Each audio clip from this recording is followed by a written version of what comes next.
Hello everyone, मैं हूं advocate Rahul Mishra और आज इस वीडियो के थ्रू हम लोग समझने की कोशिश करेंगे इंडियन सक्सेशन एक्ट 1925 का सेक्शन 131। सेक्शन 131 बेसिकली वसीयत के बारे में बताता है, बीक्वेस्ट के बारे में बताता है, विल के बारे में बताता है। वसीयत का अगला नाम क्या होगा? इंग्लिश में उसको बीक्वेस्ट कहेंगे या विल कहेंगे। वसीयत वसीयत बेसिकली किसी व्यक्ति को क्यों करनी चाहिए, कैसे करेगा, क्या प्रोसीजर्स होंगे, कोई वसीयत लीगल कब मानी जाएगी या इलीगल कब मानी जाएगी, वैलिड या इनवैलिड कब मानी जाएगी, वो सारी कंडीशंस को आज हम लोग इस वीडियो के थ्रू समझने की कोशिश करेंगे। लेकिन उससे पहले मैं आप लोगों से रिक्वेस्ट करूंगा कि अगर आप लोग इस चैनल पर नए हैं या आप लोगों ने इसको अभी तक सब्सक्राइब नहीं किया है तो इस चैनल को डेफिनेटली सब्सक्राइब कर लें, जिससे आप लोगों को भारतीय कानूनों की बेहतरीन जानकारी हिंदी भाषा में, आपकी जो जनमानस की भाषा है उसमें आपको पता चल सके। देखिए, जो वसीयत है वो सेक्शन 131 में बताई गई है इंडियन सक्सेशन एक्ट में। वसीयत क्या होती है? वसीयत बेसिकली एक ऐसा लेख होता है, एक ऐसा अभिलेख होता है जो किसी व्यक्ति के द्वारा लिखा जाता है जिसके पास कोई चल अचल संपत्ति है।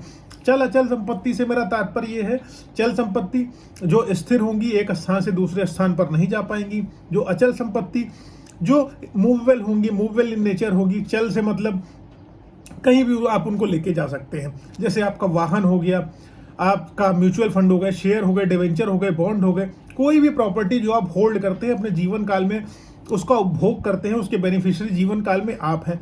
लेकिन आप चाहते हैं कि अगर आपकी मृत्यु हो जाती है, आपका जीवन नष्ट हो जाता है, तो आपके बाद उस प्रॉपर्टी का, उस व्हीकल का या उस सामान का जो भी आप उपभोग कर रहे हैं अभी वर्तमान परिस्थितियों में, आपके ना रहने पर उसको कौन उपभोग करे।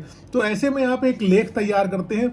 उस लेख में अपनी प्रॉपर्टी की जो भी चल अचल संपत्ति हैं सारी डिटेल मेंशन कर देते हैं और उसके बाद उसको किसी एक व्यक्ति को या दो व्यक्ति को या 10 व्यक्ति को, जितनों को आप नामित करना चाहते हैं, नामित कर देते हैं कि मेरे न रहने के बाद उक्त वस्तुओं का इस्तेमाल जो है अमुक व्यक्तियों द्वारा किया जाएगा जिनको मेरे द्वारा नामित किया गया। तो मतलब आप एक लेटर तैयार करेंगे, उसमें अपनी प्रॉपर्टी की पूरी डिटेल्स मेंशन करेंगे। सारी डिटेल लिखने के बाद आप कहेंगे कि जो प्रॉपर्टी ए है वो एक व्यक्ति यूज करेगा, प्रॉपर्टी बी है वो एक व्यक्ति यूज करेगा, ये सारे मिलकर यूज करेंगे। ऐसा आप अपना उस लेख में लिख देते हैं। मतलब वसीयत बेसिकली जो वसीयत लिखी जाएगी, वसीयत में बेसिकली ये लिखा जाएगा कि मेरे ना रहने पर, मतलब वसीयत में ये कंडीशन एसेंशियल है कि आप अपने जीवन काल में उस लेख को लिखेंगे। मरने के बाद कोई वसीयत नहीं होती है, वो डायरेक्ट ट्रांसफर ऑफ प्रॉपर्टी बच्चे लड़के करा लेंगे, उसमें तो कोई दिक्कत ही नहीं। लेकिन अगर आप जीते जी किसी को नामित करके चले जाएंगे कि ये प्रॉपर्टी उसी के पास जानी चाहिए, तो वो उसी के पास जाएगी। ठीक है, तो वसीयत के लिए कंडीशन क्या होगी? कोई भी बेनिफिशियरी तभी जुड़ेगा उस प्रॉपर्टी का जब आपकी मृत्यु हो जाएगी। जब तक आप जीवित रहेंगे उसका उपभोग आप करते रहेंगे, उसमें आपको कोई रोक टोक नहीं कर पाएगा। अब वसीयत के लिए आपको जरूरी क्या क्या है? सबसे पहले 2 गवाहों का होना जरूरी है। अगर आप इसकी रजिस्टर्ड वसीयत करा रहे हैं और रजिस्ट्रार के यहाँ जाके करा रहे हैं तो आपके लिए 2 गवाह लगेंगे, प्रॉपर्टी की आपके सारी डिटेल्स और पेपर्स वगैरह लगेंगे। ठीक, वो एक रजिस्टर्ड वसीयत हो जाएगी। लेकिन आप गैर रजिस्टर्ड वसीयत कर रहे हैं, खुद से करके चले जा रहे हैं, किसी पेपर पेन पे साइन करके चले जा रहे हैं, तो वो भी मान्य होती है, ऐसा नहीं कि मान्य नहीं होती है।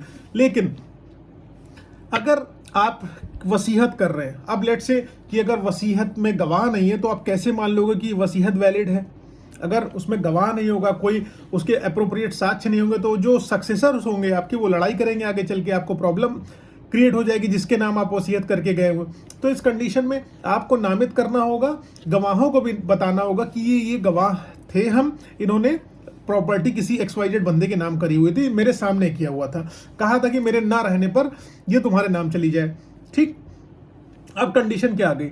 कोई भी वसीयत पत्र जो है, जो कोई भी विल डीड है, जो बीक्वेस्ट है, वो वैलिड आखिरकार कब मानी जाएगी? वो वैलिड तब मानी जाएगी जब कोई व्यक्ति जिसने वसीयत करी हुई है उसकी पहली कंडीशन क्या हो? पहले सबसे पहला मेजर होना चाहिए, वो बालिग व्यक्ति होगा तभी वसीयत कर पाएगा। ठीक, दूसरा अगर वो नाबालिग है तो वो नहीं कर पाएगा। क्यों? और सबसे इंपॉर्टेंट चीज है आपके पास कोई चल अचल संपत्ति, कोई प्रॉपर्टी होनी चाहिए। जब आपके पास प्रॉपर्टी ही नहीं है तो आप किस चीज की वसीयत करने चले जाएंगे?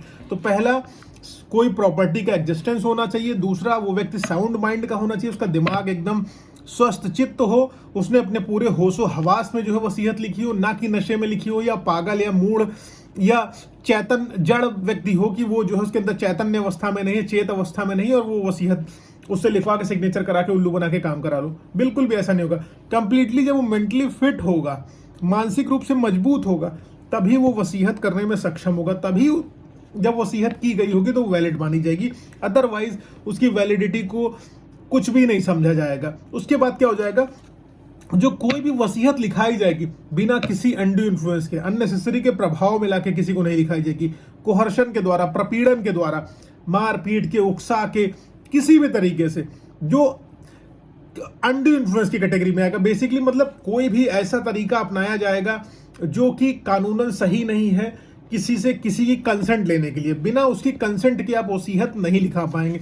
उसके बाद वसीयत के लिए सबसे एसेंशियल क्या हो गया, उसने वो अपनी इच्छा से नामित कर रहा है। वसीयत का जो सबसे इंपॉर्टेंट कॉन्सेप्ट हो जाएगा कि वो अपनी इच्छा से नामित कर रहा हो। उसके बाद क्या होगा, जब वो अपनी इच्छा से नामित कर रहा है तो वो तो वसीयत वैलिड हो ही जाएगी।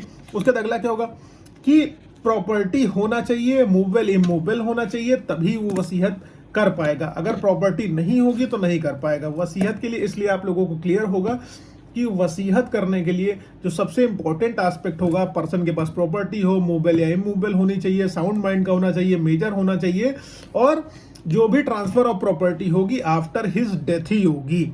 जब तक वो जीवित है तब तक वो बेनिफिशियरी रहेगा। आई होप आप लोगों को वसीयत का कॉन्सेप्ट क्लियर हो गया। अगर क्लियर है तो लाइक शेयर सब्सक्राइब कर दीजिएगा। साथ ही साथ अगर आप लोगों को कोई लीगल सपोर्ट हेल्प चाहिए तो आप मेरे नंबर पर मुझे कांटेक्ट करके स्लॉट बुक करा के मुझसे आप बात कर सकते हैं। मैं आपकी किसी भी कोर्ट में मदद करने के लिए रेडी रहूंगा। Thank you so much. जय हिंद।